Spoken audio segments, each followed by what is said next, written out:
warahmatullahi wabarakatuh. Selamat pagi para pemirsa yang dirahmati Allah. Kembali lagi bersama saya Dr. Gita Dwi Desyani dalam program acara ASI, Aku Sayang Ibu, persembahan Hospital TV Sultan Agung, sebuah acara yang akan membahas seputar kesehatan ibu dan anak. Baik pemirsa, seperti biasanya sebelum saya memulai tentunya saya akan menyapa terlebih dahulu Bapak Ibu pasien dan pengunjung Rumah Sakit Islam Sultan Agung Semarang. Kami mengucapkan terima kasih atas kepercayaan pelayanan kesehatan kepada Rumah Sakit Islam Sultan Agung Semarang. Dan tentunya kami juga mengucapkan salam kepada para pemirsa yang ada di rumah maupun lagi sedang beraktivitas di luar. Semoga diberikan kemudahan dalam menjalankan aktivitasnya hari ini ya. Dan pemirsa, kita hadir hari ini tentunya dengan tema yang baru ya. Tema hari ini kita akan membahas tentang manfaat sejuta manfaat dari ASI ya. ASI itu tentunya adalah sebuah anugerah ya. Jadi yang paling penting kita harus bahas di sini adalah manfaat dari pentingnya ASI eksklusif ya. Pemberian ASI itu adalah air susu ibu yang kalau eksklusif itu berarti dikatakannya secara eksklusif berarti harus sampai usia 6 bulan. Berarti benar-benar murni ya, itu tuh hanya air susu ibu saja tanpa asupan pengganti seperti minuman atau makanan yang lainnya. Nah, terdapat sejumlah manfaat ASI eksklusif yang bisa diperoleh baik untuk ibu maupun buah hati kita. Nah, dengan berbagai manfaat yang dimilikinya, dokter ini kerap kali menganjurkan ibu itu untuk memberikan ASI eksklusif secara optimal. Nah, lalu bagaimana sih keuntungannya, kemudian manfaatnya, dan juga mungkin tips-tipsnya biar lulus yang namanya ASI eksklusif, ya kan? Langsung saja kita sapa bersama-sama narasumber yang sudah hadir di tengah-tengah kita. Siapakah beliau? Dr. Dosi Mudi Nurina, spesialis anak. Assalamualaikum, Dr. Dosi. Waalaikumsalam, Dokter Gita. Bagaimana kabarnya hari ini, dokter? Alhamdulillah luar biasa. Luar biasa dan sehat juga tentunya, sehat dokter ya. dok. Tentu ya, dokter Iya. ya. Baik. Tentunya kita hari ini dengan tema yang baru, dok, tentang ASI, tapi garis bawahnya eksklusif ya. Ibu-ibu biar di luar sana, calon ibu juga biar lebih mengetahui juga manfaat ASI itu bagaimana. Sebenarnya bagaimana manfaat ASI ini untuk perkembangan buah hati, dokter? Silahkan, dokter Dosi. Oke, jadi ayah bunda kita tahu ya bahwa ASI atau air susu ibu itu sangat penting ya, terutama bagi si buah hati ya. Yang pertama itu ASI merupakan nutrisi untuk tumbuh kembang optimal bagi si buah hati kita ya, di mana dia banyak sekali mengandung makronutrien, mikronutrien dan vitamin dan mineral, sehingga sangat dipentingkan untuk tumbuh kembang bayi, termasuk tumbuh kembang otaknya. Kemudian yang kedua, dia juga mengandung kandungan antibodi yang penting untuk bayi, sehingga akan mencegah resiko infeksi ya, karena kita tahu bahwa bayi baru lahir resiko infeksi sangat tinggi. Yang ketiga adalah menekan resiko alergi, sehingga bayi ini akan langsung blocking.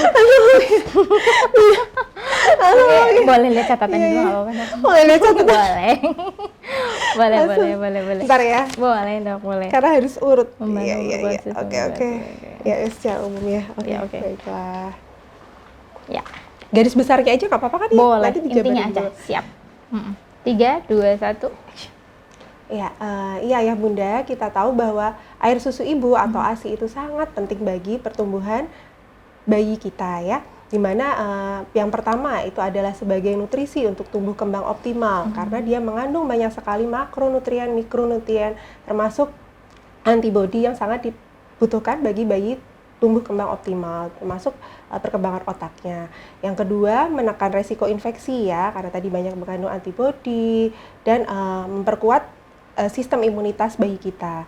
Yang ketiga, menurunkan resiko alergi ya, karena di ASI itu sudah dibuat sedemikian rupa sehingga dia diharapkan bisa diserap oleh usus, oleh pencernaan dengan baik, sehingga resiko alergi lebih kecil. Yang keempat, yaitu dia akan membuat bonding antara ibu dan bayi. Bonding itu kedekatan ya dari ibu dan bayi, sehingga akan memberikan stimulasi yang baik bagi tumbuh kembang bayi, gitu dok. Baik, dokter. Sejuta manfaatnya tuh sampai detil-detil sekali ya, dokter ya. Baik, ini kalau kita breakdown lagi manfaatnya, berarti untuk si bayi ini sejuta manfaatnya, dia untuk tumbuh kembangnya, juga untuk memperkuat imunnya juga luar biasa, sampai yang namanya sampai ke perkembangan otak juga ya dokter ya. Oh baik, luar biasa. Nah baik dokter, dari penjelasan secara general tadi kita tahu bahwa sejuta manfaat yang ada di dalam kandungan ASI tersebut, baik itu untuk tumbuh kembang, sistem imun dan juga untuk perkembangan otak, bahkan sampai seperti itu ya dokter ya. Nah sedangkan bagaimana ini dok, apa manfaat dari kesehatan yang diberikan ASI kepada bayi ini dibandingkan dengan penggantinya? Kadang-kadang nih, misalkan tidak keluar nih dok ASI murninya, akhirnya diganti sufor nih dok, nah itu gimana dok? Nah sekarang memang sudah banyak ya, bahkan brand-brand tertentu mengklaim ini mirip ASI seperti itu, tapi tetap tidak ada yang menggantikan ASI ya ayah bunda. Jadi komponen di ASI ini tidak ada yang bisa menggantikan selengkap-lengkapnya susu formula yang ditambahkan A, ditambahkan B, itu tetap belum ada yang bisa menggantikan ASI. Walaupun dia sudah dibuat semirip mungkin dengan kandungan ASI, tapi tetap belum bisa. Ya kita sebetulnya tetap kalau dari saya menganjurkan untuk pemberian ASI eksklusif ya. Jadi biar bagaimanapun diusahakan ya, karena ASI itu tetap nomor 1 untuk kepentingan tumbuh kembang bayi. Gitu. Baik dokter. Tapi untuk menghadapi kalau ibu bayi ini tidak keluar ASI-nya gitu, berarti gimana untuk mencapai lulus ASI eksklusifnya? Tentunya nggak bisa lulus nih dok, seperti itu. Gimana? Jadi memang banyak problematika yang kita temukan di lapangan. Saat bayi sudah lahir tapi ASI ibu belum keluar. Nah ini banyak sekali faktornya. Sebetulnya kita tidak boleh langsung menyerah dahulu karena di awal bayi lahir itu dia belum minum pun di usia 0 hari itu masih tidak apa-apa, asalkan ya kita pantau ya dia tidak ada tanda dehidrasi, salah satunya dengan kencingnya yang masih banyak ya, bayinya masih aktif gitu, tidak dicobakan lah untuk kita bagaimana sih cara ASI ibu supaya keluar, salah satunya dengan rajin menyusui ya. Jadi dengan semakin kita rajin menyusukan bayi, paling tidak 2-3 jam sekali itu akan merangsang hormon prolaktin sehingga produksi ASI akan semakin keluar.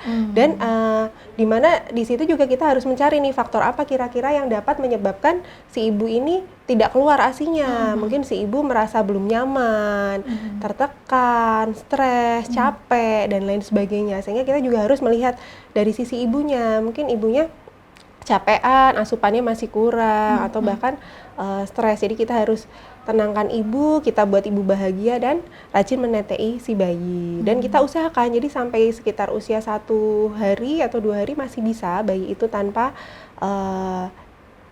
pemberian minum ya, tapi tetap kita pantau ya. Jika memang ada tanda-tanda dehidrasi dan misalnya ASI-nya belum keluar, ya mungkin kita bisa konsultasikan lebih lanjut ke dokter anak atau fasilitas kesehatan terdekat. Bagaimana untuk mensiasatinya ya. Tapi tetap saya berpesan kalau ASI itu tetap yang nomor 1 gitu dong. Oke, bahkan mau produk sebagus apapun tidak ada yang bisa menggantikan dokter yang namanya ASI itu ya. Cuman ini cukup menarik sih dok, yang digarisbawahi tadi jangan menyerah dulu gitu ya, jangan menyerah dulu. Berarti walaupun misalkan awal-awal belum keluar itu harus tetap dirangsang terus berarti ya dok ya? Iya. Nah itu justru awal mulai bayi lahir ya, di situ adalah tantangan yang mulai dihadapi dan itu bukan sesuatu yang mudah sehingga ibu ini harus mendapat dukungan penuh dari keluarga ya, karena apabila si ibu ini pengen ASI eksklusif tapi dari keluarga ya sudah takut nanti kalau bayinya kehausan atau dehidrasi sehingga memaksakan untuk segera memberikan susu formula. Nah di sini mungkin ada pergolakan ya dari si ibu sehingga justru malah membuat ASInya ibu semakin sedikit. Iya karena ibu tidak pede dengan kondisinya. Jadi kita di sini pendekatannya adalah sejak dari ibu ini pasca melahirkan kita lakukan termasuk asuhan inisiasi menyusu dini ya. Jadi si bayi ini dalam kondisi bugar atau dia menangis kuat, segera kita letakkan di dada di dada ibu, kemudian biarkan ada bonding antara ibu dan bayi. Nah, ini adalah salah satu di mana akan membantu untuk kelancaran pengeluaran ASI gitu dong. Dari situ ya. Jadi tetap yang nomor 1 adalah dukungan dari keluarga. Dokter. Mungkin ada tips untuk bagaimana cara untuk merangsang untuk biar bagus produksi ASI-nya atau mungkin ketika kesulitan di awal-awal melahirkan gitu loh dok, biar nggak cepet-cepet nyerah nih si ibu ini. Untuk tipsnya ya yang pasti buat si ibu ini nyaman, dia bahagia ya, berikan nutrisi yang cukup, termasuk cukup minum, cukup nutrisi makannya ya.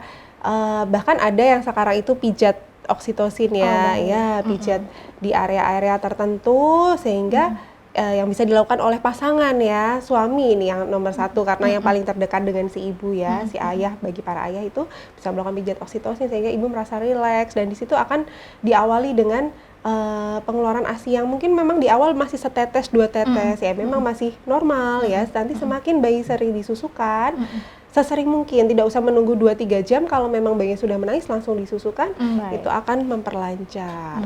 Tapi jika semua sudah dicoba tapi belum keluar, mungkin bisa dikonsultasikan lebih lanjut, barangkali ada faktor-faktor lain ya, apakah ada problem tertentu dari si ibu, mungkin dari bentuk payudaranya, atau bahkan problem dari si bayi, misalnya seperti tangtai, ada itu, jadi lidahnya, tali di bawah lidahnya itu kesulitan, kaku, sehingga bayi kesulitan untuk menetek langsung. Gitu ya, iya. Nah ini mungkin yang kita perlu siasati, misalnya dengan melakukan, kita nilai dulu grade-nya, kalau misalnya dia grade-nya memang ringan ya, tidak perlu ada tindakan khusus seperti pengguntingan tali bawah lidah itu ya, atau frenulektomi. Tapi kalau memang yang grade berat ya itu bisa kita konsultasikan lebih lanjut apakah perlu untuk dipotong atau tidak gitu. Dan bila ada problemnya di payudara ibu ya kita lihat sesulit apa sih problemnya, apakah ada putingnya yang masuk atau mungkin jangan-jangan selama ini juga perlekatannya nih saat menetek. Jadi kita nilai juga apakah si ibu sudah menyusui bayinya dengan benar posisinya. Jangan-jangan selama ini memang posisinya yang belum tepat.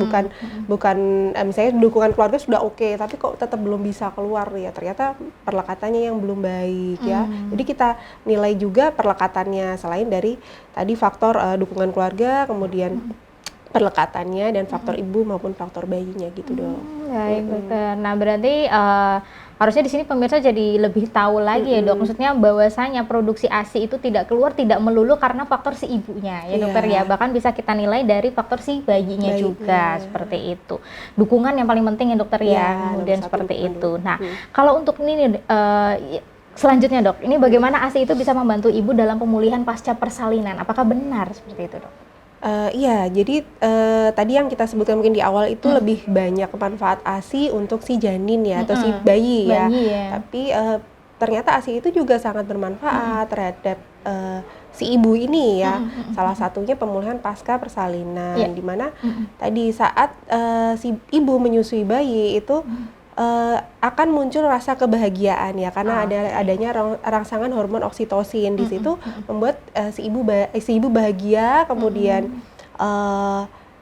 stres hilang ya, trauma pasca persalinannya menghilang, digantikan dengan kebahagiaan menyusui si bayi ya. Dan oksitosin di sini juga kita tahu fungsinya untuk merangsang rahim ya, dimana rahim tadi yang pasca persalinan kan dia besar ya, kemudian dia akan mengecil dan merangsang kontraksinya, termasuk pembuluh darah di rahim. Nah di situ mencegah juga terjadinya perdarahan pasca persalinan gitu. Selain merangsang kontraksi rahim lebih cepat, dia mencegah terjadinya perdarahan pasca persalinan. Baik, luar biasa. Jadi ada manfaat juga buat si ibu ya dokter ya. Makanya harus rajin-rajin ya dokter ya. Nah kalau untuk masalah sekarang kan banyak sekali ya dok alat-alat yang canggih-canggih. Tapi zaman dulu kan masih manual ya dokter ya. Sebenarnya kalau menurut pandangan dokter spesialis sendiri ini dok, yang lebih efektif tuh yang mana nih dok untuk pengeluaran produksi ASI? Apakah memang secara manual dipijat saja dia keluar, atau mungkin menggunakan alat aja deh biar praktis gitu dok? Kalau masalah bagaimana kita memerah ASI yang benar ya, terutama bagi ibu-ibu yang bekerja ya.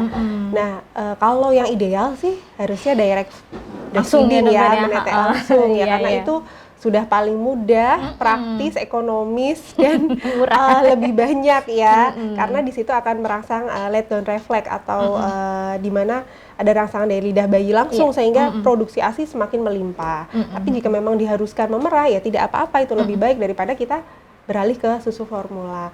Untuk memerah sendiri yang paling mudah bisa dengan tangan, kemudian dengan alat ya, baik alat sekarang ya elektrik maupun yang manual.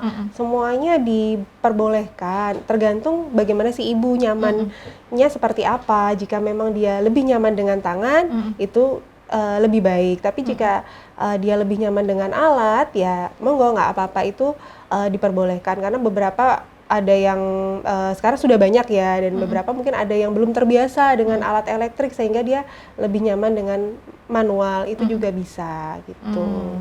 Jadi semua boleh, dengan alat apapun boleh, mau manual, mau elektrik, baik maupun dengan pijat dengan tangan tidak apa-apa, itu bisa diperbolehkan semua. Yang penting gitu. tidak menyakiti ya dokter ya, Ya, yang penting nyaman ya. Ya nyaman, dan si ibu terbiasa dengan alat itu gitu. Baik dokter, mungkin digarisbawahi juga kalau produksinya normal ya dokter ya. Nah kalau misalkan kan biasanya ada juga penyakit yang payudara mengeras seperti itu gitu dok. Kemudian itu kan harus dikeluarkan. Nah itu memang wajib dikeluarkan setiap berapa kalanya dok? Nah jadi ya, jadi makanya kenapa kita idealnya itu menetei setiap 2-3 jam sekali, karena diharapkan di 2-3 jam itu produksi ASI sudah keluar, sudah dikeluarkan maksudnya. Iya, jadi apabila lebih dari 2 atau 3 jam tidak disusukan, maka dianjurkan untuk diperah. Jika tidak, bisa terjadi istilahnya kalau orang Jawa bangkai atau mastitis itu ya, jadi peradangan di situ, kelenjarnya sudah penuh, tapi ASINya belum bisa keluar. Nah, itu adalah bisa terjadi, itu bukan berarti ASINya saking banyaknya, enggak, tapi itu justru karena ASINya tidak disusukan. Jadi seharusnya kita tetap mengikuti fisiologi saat bayi menyusu. Misalnya tidak disusukan secara langsung, tiap 2-3 jam sekali dipompa gitu, dan nanti ASI perahnya bisa disimpan dan bisa diberikan kemudian saat kita tidak bisa menetei langsung si bayi ya. Karena kerugiannya jika terjadi mastitis tadi atau bangkai tadi, itu awal mula dari produksi ASI yang semakin menurun gitu. Karena tadi ya hormon prolaktin itu akan muncul, di mana dia akan yang menyebabkan payudara itu terisi dengan ASI, yang kosong terisi dengan ASI. Jika dia menganggap dalam 3 jam itu masih penuh, lama-kelamaan prolaktinnya tidak terangsang untuk memproduksi ASI, sehingga dia akan merespon negatif dan produksi ASI semakin turun gitu. Ngaruh ke situ juga ya dokter ya? Iya. Bahaya nih, jadi Jadi memang wajib harus dikeluarin rutin. Betul. Ya. Nah sekarang setelah dikeluarin, otomatis kan penyimpanan nih dok. Nah sebenarnya tuh tips penyimpanan yang dianjurkan bagaimana? Misalkan dia nggak punya kulkas nih dok, atau kayak gimana dok? Nah itu kalau penyimpanan ASI ya, untuk ASI perah itu boleh memang, apalagi bagi yang ibu-ibu bekerja ya. Dan sekarang sudah ada banyak sekali model penyimpanan, tidak hanya botol kaca, tapi ada plastik ya, plastik ASI. Semuanya bisa digunakan. Memang lebih baik dengan botol kaca karena dia tidak lengket. Jadi harapannya kandungan lemak dalam ASI itu tidak menempel di plastiknya ya. Kalau di kaca kan dia saat dicairkan bisa ikut ya, jadi tidak nempel banyak lemaknya pada ASI itu di botol kacanya. Nah untuk penyimpanan sendiri sebetulnya kalau di suhu ruang itu bisa sekitar 4 jam. 4 jam, iya. Jadi lebih dari 4 jam. Ada yang bilang 4-6 jam, tapi saya ambil sekitar 4 jam saja. Lebih dari itu kalau di suhu ruang jangan dipakai ya. Jadi maksimal 4 jam bisa. Kalau misalnya ya idealnya sih dia di freezer, di freezer yang khusus ASI, atau bahkan freezer yang di bawah suhunya 10 derajat, di bawah minus 10 derajat itu bisa sampai 6-12 bulan. Jadi penyimpanannya bisa lebih lama ya. Bahkan freezer yang 2 pintu dan 1 pintu, kulkas 2 pintu dan kulkas 1 pintu juga beda, karena kan lebih sering dibuka-buka, itu jadi lebih pendek ya. Kalau yang freezer biasa mungkin hanya 3-6 bulan ya. Tapi kalau di chiller di bawah itu ya, kulkas yang bagian bawah itu hanya kurang lebih 1 minggu. 5-7 hari saja kalau yang di situ gitu. Jadi ya sebaiknya kalau memang kita ingin memberikan ASI perah ya, usahakan kita memiliki paling tidak ini alat untuk penyimpanan yang ideal ya, apakah itu kulkas atau freezer gitu. Oke, dokter. Ya, sedangkan kalau menggunakan cooler bag ya, cooler bag itu bisa sampai 24 jam. Oh, terus cuma 24 jam ya? Ya, dokter? tapi dengan syarat diberikan cool pack yang cukup ya. Jadi cooler bag-nya ini tetap Sesuai dingin ya, ya suhunya.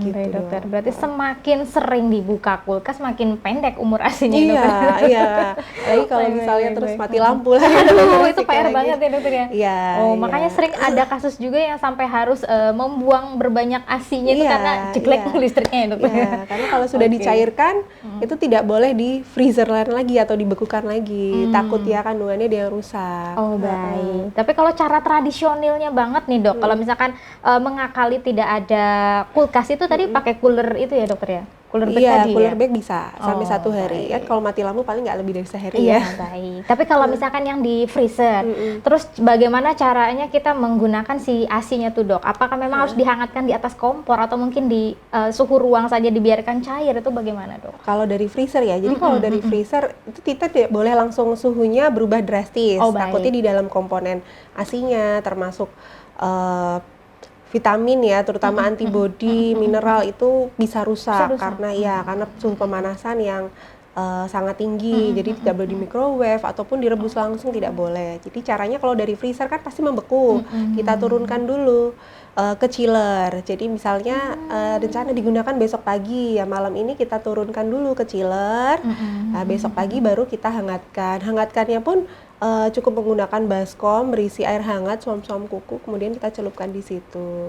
Jadi kita tunggu sampai mencair sendiri. Jadi harapannya di chiller kita turunkan itu posisinya sudah tidak mengeras seperti es batu ya. Kemudian baru kita rendam dalam baskom berisi air hangat, sehingga saat kita berikan asinya sudah suam-suam kuku ya, tidak yang dingin gitu seperti air es. Oh, baik. Berarti tidak dianjurkan langsung dihangatkan langsung di atas kompor, itu Enggak, jangan ya, dokter ya. iya. Apalagi kalau sampai blubub-blubub itu sangat Iya, tidak dianjurkan iya, ya, dokter ya. takutnya rusak itu. Baik. Nah, ini kita udah cukup banyak nih ya pengetahuan, modal juga buat saya nih, dok. Nanti.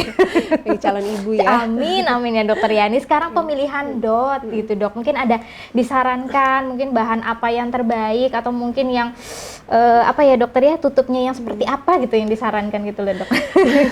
Kalian belajar loh ya, pemirsa ya. Ya, sebetulnya kalau pemilihan dot ya, ya itu macam-macam ya sekarang ya dot ya. Cuma tidak ada sih rekomendasi khusus dotnya harus seperti apa, tuh Oke. tidak ada ya. Cuma ini sangat penting mungkin bagi ibu-ibu yang bekerja karena tidak bisa menyusul langsung ya. Yes. Saya garis bawahi tetap Iya. yang paling baik sebetulnya Langsung. menyusul langsung. Ya. Tapi jika memang karena satu dan lain hal, kemudian harus memberikan ASI perah untuk penggunaan dot. Sebetulnya tidak ada kekhususan. Dalam artian kita sesuaikan saja dengan takaran nih minum si bayi ya, dan paling tidak jumlah botol susu yang kita butuhkan, karena bukan berarti terus yang penting punya satu aja cukup, enggak, karena kalau kita lihat tadi kebutuhan minum bayi ya yang usia 6 bulan atau ASI eksklusif kan dia hanya ASI saja. Jadi pemberiannya sehari setiap 3 jam berarti kurang lebih 8 kali ya. Jadi paling tidak kita punya 6 sampai 8 botol. Oh, cukup Karena kan kita banyak. harus menjaga kebersihan Baik. botol itu ya. Kalau penggunaannya ya, supaya menekan juga resiko infeksi, resiko alergi dan lain-lain tadi. Gitu. Jadi jumlah botolnya, kemudian kebutuhan minumnya. Mungkin waktu awal-awal dia bisa minum hanya 30 sampai 50 cc sekali minum. Jadi kita sesuaikan, kita gunakan botol yang sekitar ukuran yang paling kecil ya, 50 sampai 60 cc. Nanti seiring bertambahnya usia pasti kebutuhan minumnya semakin banyak, bisa 80 sampai 100 bahkan 120. Kita sesuaikan lagi yang naik ke medium itu ukuran sekitar 120 sampai 150 ya. Nanti seiring dia tambah usia, jika di atas 6 bulan itu minumnya pasti sudah banyak, bisa sampai 150 sampai 180 ya, kita sesuaikan dengan ukuran botol yang besar yang bisa sampai 240 cc itu. Jadi kita sesuaikan ukurannya. Kemudian untuk dotnya sendiri itu juga ada ukurannya sih. Jadi untuk usia sekian, awal bayi itu S, kemudian ada ukurannya M. Nah, itu kita sesuaikan karena kecepatan keluarnya susu itu saat disedot oleh bayi gitu. Saking bervariasi dan beraneka ragam ya dokter ya. Baik, berarti sekarang ibu-ibu nggak usah khawatir ya dokter ya, karena sekarang sudah ada keterangannya ini untuk bayi usia berapa gitu-gitu ya dokter ya. Nah, menarik di sini tuh adalah kebutuhan cairan bayi dok. Nah, mungkin ada tips untuk targetnya sehari atau mungkin per jam itu harus berapa cc gitu dok, untuk biar ditargetin gitu dok. Nah, kalau misalnya menetek langsung mungkin kita tidak menghitung ya, karena susah menghitung. Kalau misalnya menetek langsung itu yang paling mudah kita lihat, ini bayi saya cukup nggak ya nutrisinya, cairannya cukup nggak, ASI saya cukup nggak. Nah, yang paling mudah dinilai yaitu dari jumlah kencingnya ya. Dalam 24 jam itu paling tidak 6 kali sehari. 6 kali pipis ya dok? 6 kali pipis. Kita lihat nih, makanya kalau bisa jangan pakai pampers, pakai popok dulu. Jadi bayi baru lahir dilihat gitu. Sehari dia pipisnya 8-10 kali ya, berarti cukup nih jumlah ASI yang kita berikan. Kemudian yang kedua yang paling mudah dari kenaikan berat badannya ya. Lihat kenaikan berat badannya naik tidak sesuai target gitu. Karena bila ASI ini cukup ya, baik dari kualitas maupun kuantitasnya, pasti berat badan bayinya akan naik sesuai targetnya ya. Yang kita pernah bahas sebelumnya ya di buku KIA itu ada target kenaikan berat badan bayi gitu. Nah, sedangkan kalau kita pompa atau kita berikan berupa ASI perah, itu sebetulnya ada perhitungannya khusus ya, tapi kurang lebih kalau misalnya kita lihat ya kita nilai dari berat badannya, berat badan bayinya. Jadi semakin berat badannya semakin besar itu kebutuhan minumnya bisa semakin banyak ya. Kalau mungkin bayi-bayi baru lahir ya dengan berat badan kurang lebih sekitar 3 kilo, mungkin kebutuhannya hanya sekitar ke 600 cc sehari ya. Tapi kalau dia semakin besar bertambah usia, kebutuhannya sehari bisa 800 cc sampai meningkat 1000 cc ya.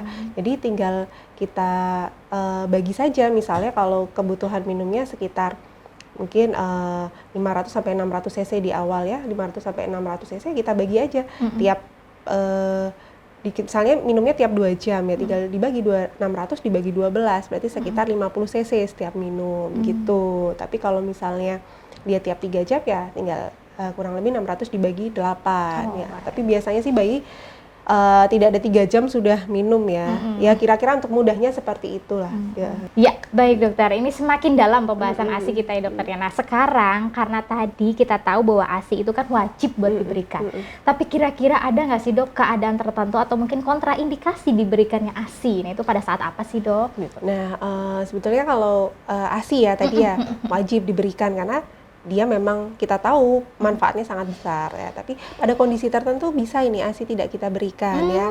Misalnya yang pertama pada kondisi payudara ibu ya terdapat perlukaan ya, dengan luka yang bernanah atau beresiko infeksi itu mungkin bisa karena kan tidak mungkin tidak bisa terjadi perlekatan yang baik itu bisa kita tidak memberikan ya. Selain itu yang lainnya misalnya ibu menderita kondisi penyakit tertentu ya, misalnya yang sering kita tahu bahwa pada ibu dengan kondisi HIV yaitu di ASI didapatkan bisa sekresi dari virus HIV itu ya, disekresikan lewat ASI, sehingga kita harus berhati-hati nih pada ibu dengan HIV dalam pemberian ASI. Bukan berarti ibu dengan HIV tidak boleh memberikan ASI, tapi jika si ibu ini ingin memberikan ASI-nya, dia harus konsisten ya, dapat memberikan ASI eksklusif selama 6 bulan ya. Dan tidak boleh diberikan selang-seling dengan susu formula, karena jika diberikan selang-seling itu akan membuat resiko bayi lebih besar untuk terinfeksi HIV ya, karena saat dilakukan selang-seling penyerapan di pencernaan bayi ini semakin tidak baik sehingga bisa menimbulkan perlukaan di sana dan virus HIV bisa menjadi tempat masuknya sumber penularan gitu lewat usus bayi. Maka jika dia ingin memberikan ASI pada kondisi ibu dengan HIV harus full ASI eksklusif. Tapi boleh juga nih bagaimana kemudian solusinya. Nah, itu diberikan susu formula ya, tapi tidak boleh selang-seling ya dengan ASI ya, jadi full susu formula ya.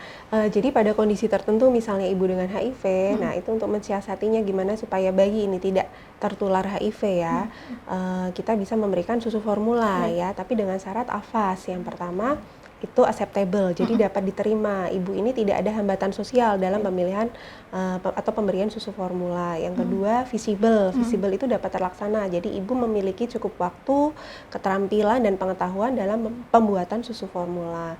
Yang ketiga, affordable. Affordable itu terjangkau. Jadi pemilihan susu formula juga disesuaikan ya dengan budget ibu ya, harga dan kebutuhan ibu.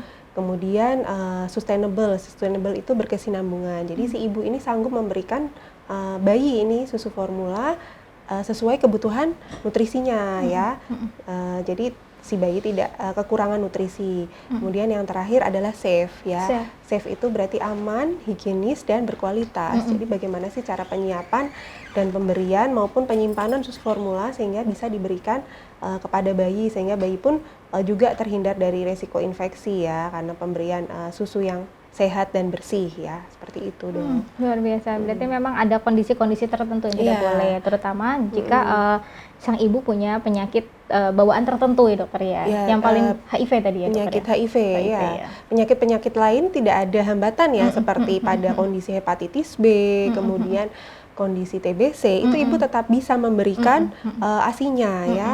Kemudian mungkin kalau pada ibu dengan kondisi sakit TBC yang masih aktif, dia menggunakan masker ya, karena penularannya secara aerosol atau droplet ya, lewat udara. Jadi dihindari bagaimana sih penularannya, tapi tidak ada masalah untuk penggunaan ASI-nya. Cuma kita juga harus memantau nih obat-obatan apa yang terkandung dalam ASI. Apakah si ibu ini mengkonsumsi obat-obatan tertentu gitu dok. Karena pada kondisi-kondisi tertentu ada obat-obatan yang disekresikan lewat ASI dan itu terbukti teratogenik atau bahkan dicurigai berefek terhadap janin atau bayi. Nah itu bisa kita pertimbangkan untuk tidak memberikan dahulu ASI-nya sampai si ibu selesai mengkonsumsi obat tersebut. Misalnya pada kondisi ibu-ibu dengan kemoterapi ya, ibu-ibu yang memiliki kanker itu biasanya dia mengkonsumsi obat-obatan imunosupresan ya, yang efeknya cukup berat ya, atau teratogenik bagi si bayi ya, karena bisa diketahui bisa merusak atau mengganggu perkembangan saraf gitu dok. Baik dokter, berarti ibu ini juga sangat disorot juga ya dokter ya. Sangat-sangat disorot tuh artinya berarti harus detail juga pemantauan kepada ibunya pasca melahirkan seperti itu. Baik, walaupun itu sejuta manfaat tapi juga ternyata ada keadaan khusus yang harus hati-hati gitu ya tadi. Terutama yang keadaan khususan tadi yang pasien ibu dengan penyakit HIV. Ibu dengan penyakit HIV. Baik dokter. Baik, berarti ini luar biasa sih dok ya, cukup luas sekali pembahasan kita. Mungkin kalau kita bahas lagi nggak akan cukup nih ya dokter ya. Bisa berjilid-jilid nih dokter ya. Bahkan sebenarnya masih banyak pertanyaan-pertanyaan saya nih dok. Tapi karena kita terbatas oleh waktu, mungkin bisa memberikan conclusion gitu loh dok. Maksudnya apa pesan-pesan yang penting kepada pemirsa terkait tema kita hari ini, terutama manfaat ASI kepada ibu, bagi ibu dan juga bagi buah hati. Silahkan dokter. Ya, jadi pesan saya untuk ayah bunda di rumah, jangan lupa untuk pentingnya ASI eksklusif ya. Jadi kita berikan ASI eksklusif kepada si buah hati kita, terutama di 6 bulan pertama tanpa pemberian ataupun tambahan apapun ya. Dan ASI bisa dilanjutkan sampai dengan usia 2 tahun. Atau bisa lebih sesuai kebutuhan ya. Kemudian ASI ini tidak tergantikan oleh susu formula apapun ya, sehingga tetap pemilihan yang utama adalah ASI. Apabila ayah bunda memiliki kesulitan dalam pemberian ASI, bisa dikonsultasikan lebih lanjut kepada dokter anak terdekat ya. Jadi jangan menyerah apabila ASI ibu di awal-awal usia kehidupan belum keluar. Mungkin ada problematika yang bisa kita selesaikan bersama. Dan pentingnya dukungan keluarga sangat penting dalam mensukseskan pemberian ASI eksklusif. Gitu. Iya, baik, luar biasa dokter Dosi atas penjelasannya dan juga sharing-sharing hari ini dokter ya. Izin ya dok ya, nanti kalau misalkan ada pertanyaan lagi kita lanjutkan di chat-chat yang ada yang masuk ke YouTube gitu ya dokter ya. Baik, terima kasih kepada dokter Dosi atas sharing-sharing hari ini. Dan sehat selalu ya dokter ya, dan jangan bosan-bosan nanti di ASI. Oke, baik. Baik pemirsa, seperti yang sudah dipaparkan dan di-sharingkan oleh dokter Dosi, bahwasanya ASI itu tidak ada yang menggantikan sejuta manfaatnya, mau sebagus apa apapun merek susu formulanya seperti itu ya. Jadi memang butuh motivasi yang kuat dari keluarga, orang-orang terkasih di dekat sang ibu biar produksi ASINya juga makin lancar. Dan tentunya banyak sekali highlight yang bisa kita petik hari ini ya, keadaan-keadaan kondisi atau tertentu yang memang sang ibu itu harus kita lebih perhatikan dalam memberikan ASI gitu. Kemudian juga kita perhatikan juga bagaimana cara kita menyimpan air susunya juga, pokoknya bener-bener banyak lah yang kita dapat hari ini. Nanti bisa di flashback ulang ya, bisa di kembalikan lagi nih ke belakang gitu. Kembalikan tuh berarti kita harus nanti bisa diputar ulang lagi ya gitu ya, biar nanti makin tahu pesan-pesannya apa yang sudah disampaikan oleh Dokter Dosi. Baik pemirsa, tidak terasa sudah 30 menit lebih kita menemani Anda semua. Sampai di sini dulu perjumpaan kita. Jangan lupa saksikan ASI Aku Sayang Ibu di channel YouTube RSI Sultan Agung Semarang. Jangan lupa di like, subscribe, dan juga nyalakan tombol notifikasinya agar tidak ketinggalan tema-tema kita yang baru setiap minggunya. Saya Dr. Gita bersama kru yang bertugas hari ini mohon undur diri. Sampai jumpa minggu depan. Wassalamualaikum warahmatullahi wabarakatuh.